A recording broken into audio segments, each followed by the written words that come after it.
Saudara, Anda kembali menyaksikan Breaking News Kompas TV terkait dengan banjir bandang dan longsor di Sumatera Utara, Sumatera Barat, dan Aceh. Saya Vidi Batlolone. Saudara, warga korban banjir mencoba bertahan di tengah kondisi yang porak-poranda akibat banjir dan longsor di Provinsi Aceh, Sumatera Utara, dan Sumatera Barat. Seperti harapan mulai hadir dari bantuan yang mulai berdatangan dari sejumlah pihak. Banjir dan longsor yang melanda Provinsi Aceh, Sumatera Utara, dan Sumatera Barat menyisakan kisah duka bagi mereka yang kehilangan anggota keluarga dan juga warga yang harus bertahan hidup dengan keterbatasan akibat bencana. Korban banjir kini membutuhkan berbagai macam bantuan untuk menata hidup kembali, seperti makanan, pakaian, dan obat-obatan. Bantuan pun mulai datang dari berbagai pihak seiring dengan upaya pembukaan jalur-jalur yang sebelumnya terisolasi akibat banjir dan longsor. Planning buat penyaluran, kita udah ada tim khusus yang ngedevelop. Figur publik juga ikut ambil bagian dalam pengumpulan bantuan.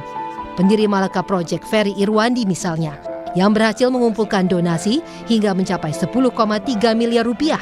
Kalau baca cerita-cerita evakuasinya, kan ada ibu yang memeluk anaknya. Ferry bahkan sempat melakukan live stream sambil berbincang dengan korban terdampak. Gitu kan. Ini buat teman-teman yang nggak tahu, gue lagi nelpon sama CEO Kita Bisa, kebetulan orang Minang juga. Sekarang beliau lagi di Padang. Lebih dari 87.000 donatur ikut berpartisipasi dalam pengumpulan dana ini.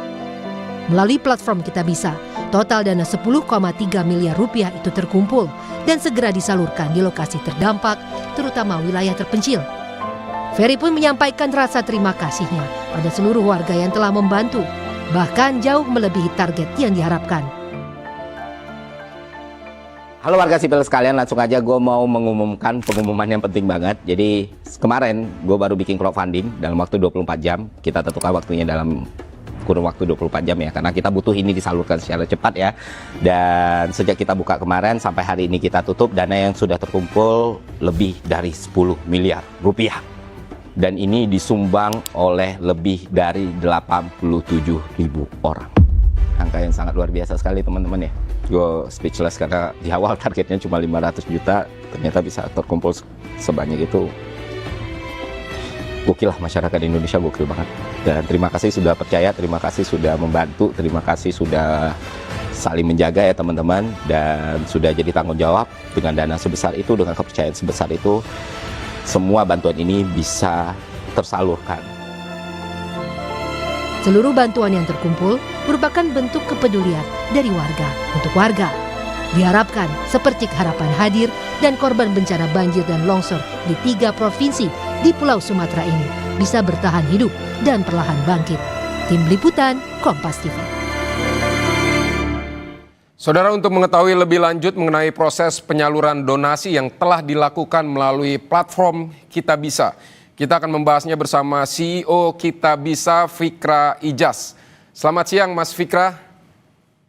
Selamat siang Mas Ya, Fidi. Mas Fikra, kami mengapresiasi melalui platform Anda ini bisa juga terkumpul banyak bantuan termasuk untuk Sumatera Barat, Sumatera Utara, dan Aceh yang saat ini sedang dilanda bencana. Ini 10 miliar rupiah sudah dikumpulkan pendiri Malaka Project melalui platform Anda Kita Bisa. Nah, ini bagaimana rencana penyalurannya nanti?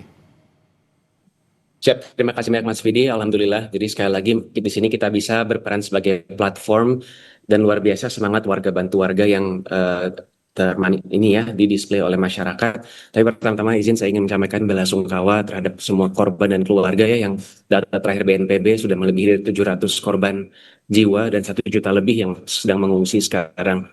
Nah, terkait penggalangan dana dari Ferry yang dilakukan selama hanya 24 jam saja ya, dari tanggal 1 Desember hingga kemarin 2 Desember terkumpul itu lebih dari 10,3 miliar dari 87.000 donatur, seluruh elemen masyarakat, perseorangan, individu, komunitas, bahkan ada perusahaan juga yang menyalurkan dana CSR mereka. Nah, tentu di sini peran Kita Bisa ada 2, Mas Fidi. Yang pertama, selaku platform kami menjaga agar proses penggalangan dan penghimpunan dana itu bisa terlaku secara masif dan juga transparan. Yang kedua, kami juga membantu mengkoordinasikan agar penyaluran itu bisa efektif dan tepat sasaran. Nah, untuk dana yang terkumpul di penggalangan dana Ferry ini itu merupakan satu dari kumpulan ada 300 lebih Mas Vidi penggalangan yang diinisiasi di Kita Bisa untuk korban banjir Sumatera, itu baik dari tadi ya perseorangan, teman-teman public figure, influencer, komunitas maupun juga NGO. Nah, ini kami berkoordinasi dengan berbagai pihak. Ada simpul-simpul relawan di lapangan, ada lembaga NGO yang juga sudah men-setup posko, termasuk juga pihak pemerintah yaitu Kementerian Sosial, TNI maupun juga pemerintah daerah setempat gitu agar sekali lagi penyaluran ini bisa berlangsung secara efektif. Yang diutamakan sekarang adalah penyaluran bantuan yang sifatnya emergency karena memang ini masih keadaan sangat darurat, akses logistik terbatas. Kita berkoordinasi selalu dengan warga lokal juga ya, bagaimana cara menyalurkan khususnya di daerah-daerah yang saat ini masih kesulitan untuk bisa mendapatkan akses seperti kalau Aceh ya di Tamiang, itu juga masih menjadi tantangan. Jadi semua jalur kita coba tempuh, baik itu melalui darat, melalui sungai, ataupun juga berkoordinasi melalui udara bersama dengan TNI. Baik, kalau dari Ferry Irwandi sendiri sudah terkumpul sekitar 10 miliar. Kalau dari berarti ada 300 lebih yang tadi Anda sebutkan itu kalau boleh diketahui seperti apa, Mas? Baik, tadi kalau untuk penggalangannya Ferry Irwandi yang sudah ditutup itu memang dia ada link sendiri ya kitabisa.com/bantu Sumatera kita. Namun tadi di Kita Bisa saat ini yang sudah terverifikasi ada 300 lebih penggalangan dana terkait korban banjir di Sumatera ini, Aceh, Sumatera Utara dan juga Sumatera Barat. Secara total dana yang sudah terhimpun saat ini sudah melebihi 31 miliar dari 370.000 lebih orang baik ya, donatur yang menunjukkan semangat warga bantu warga ini. Dan sekali lagi semua dana ini kita akan koordinasikan penyalurannya agar bisa terlaksana secara cepat, efektif dan juga tepat sasaran Mas Vidi. Baik, selama ini perjalanan untuk menyalurkan bantuan ke wilayah bencana yang Anda ketahui seperti apa, Mas? Ya memang banyak tantangan. Ini kami di sini menerima telepon dari headquarter, tapi ada belasan dari tim Kita Bisa yang langsung terjun ke lapangan, baik itu di Sumbar maupun di Sumut. Ferry Irwandi sendiri juga dalam waktu dekat ini rencana akan ikut melakukan penyaluran, meskipun dia harus cek kondisi kesehatan.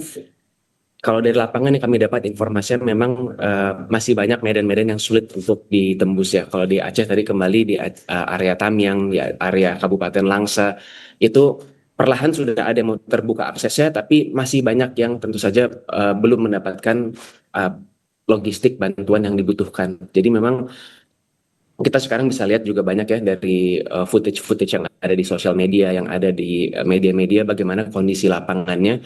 Banyak juga footage dari udara betapa masih banyaknya area-area yang sulit dijangkau dari darat sehingga memang harus ditempuh melalui jalur udara. Nah, disinilah sekarang salah satu tantangannya bagaimana kita bisa memperbanyak akses tersebut karena ada wilayah-wilayah yang masih terisolasi Mas Vidi. Jadi itu tantangan yang kami dapatkan dari informasi di lapangan.